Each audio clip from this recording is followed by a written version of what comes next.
In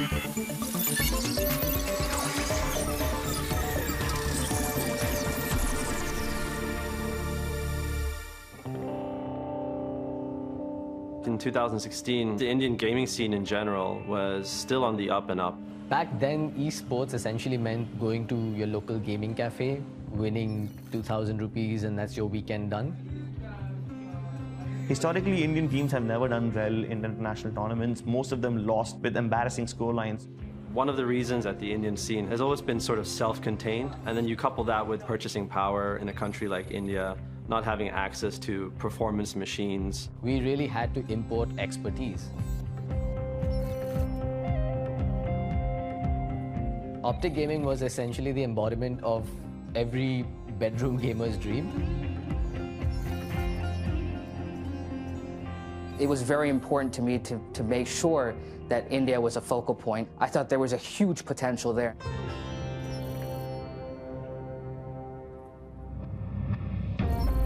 Counter-Strike's a first-person shooter.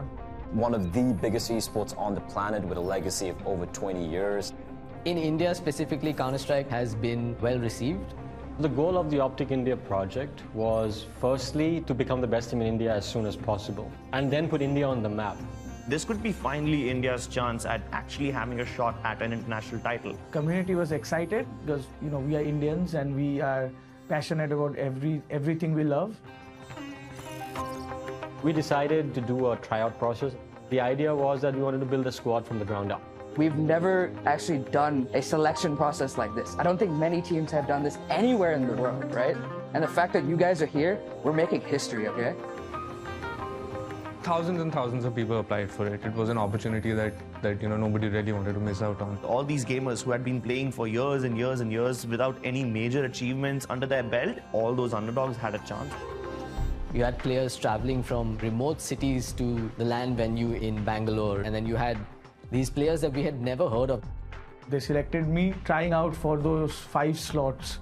I went there, I played only one game, but I was a beast on that game. A lot of young talent that we found that would never have been found had it not been due to the tryout. I got selected, and then finally we moved to the Bangalore boot camp. It was amazing. These are 5 young men that had never really left home and lived on their own and had to fend for themselves. We all stayed together because it's a team sport. You need to be together to improve. Forsaken was one of those hidden gems. He was one of those players that came with unnatural amount of skill. He was bought in for his brains more than his reflexes. He did have a past that was a little shady as well, though. There were accusations that he was a cheater. But although people were saying he was fishy, we didn't have any proof or any concrete evidence to, bench him or kick him out of the team.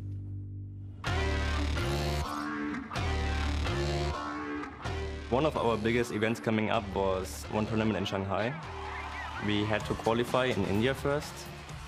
They went out there, they won the tournament quite convincingly.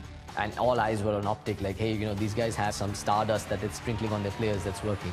Finally, you have qualified for the ESL Pro League Season 8, right? And then we got the flight to Shanghai.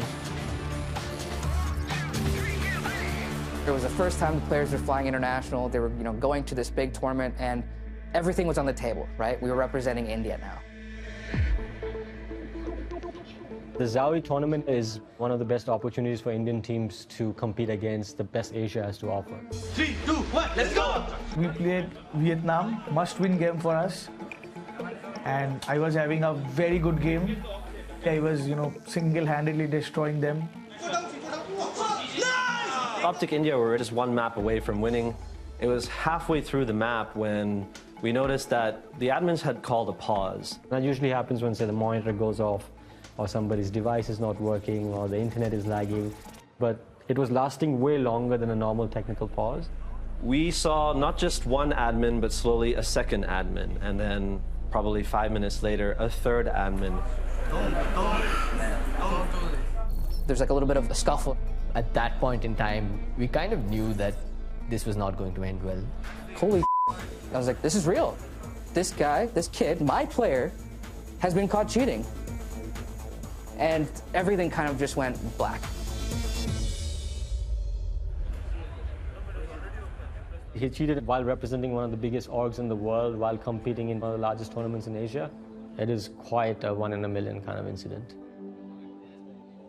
He was just a dumb kid. He just felt scared he'd get kicked from the team because he wasn't a great aimer. This guy had a special button at the side, and if he presses that button, that's when the cheat gets activated and his aim automatically snaps to the nearest target. There are a lot of cheats out there. This was definitely a premium cheat in the sense that he paid for it. The cheating industry, it's massive. There is a lot of money involved. If gaming itself is a multi-billion-dollar industry, then video game cheating is also a multi-million-dollar industry. This guy had done an excellent job of hiding the truth. He not only hid it from his teammates, but everybody. He fooled everybody. That was really, a kick in the gut for all of us. The entire team had to be disqualified, and emotions are running really high. All the players, all his teammates felt extremely betrayed.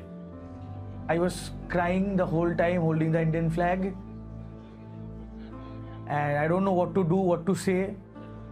I'm feared till this day this might happen again to me.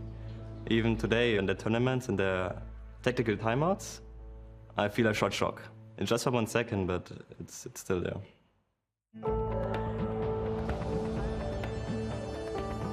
It was like the perfect storm. Back at home, everyone was furious. Indian audience is one that loves passionately and hates passionately. There were conversations of beating him up at the airport. There were conversations of how he had disappointed the nation. There was also a lot of racism and hate thrown towards the Indian players. Him and his team were disbanded. We were so close to greatness, and it all just came crashing down. Almost immediately, everyone was allergic to that region and that scene. It did send Indian esports and CSGO into a dark age. We clearly realized that we don't have enough checks and balances in place. But then you had tournament organizers using this as a wake-up call to say that, we cannot let another Forsaken incident happen ever again. Without integrity of the game, we don't have a sport. Everything falls apart. Today, the Indian gaming scene is thriving. We are the first generation experiencing esports as a career in India. If I were to look back 10 years, we would be extremely happy back then if someone paid for us to take a 24-hour train from Mumbai to Bangalore. Today, nothing short of $100,000 is incentive to compete in a tournament.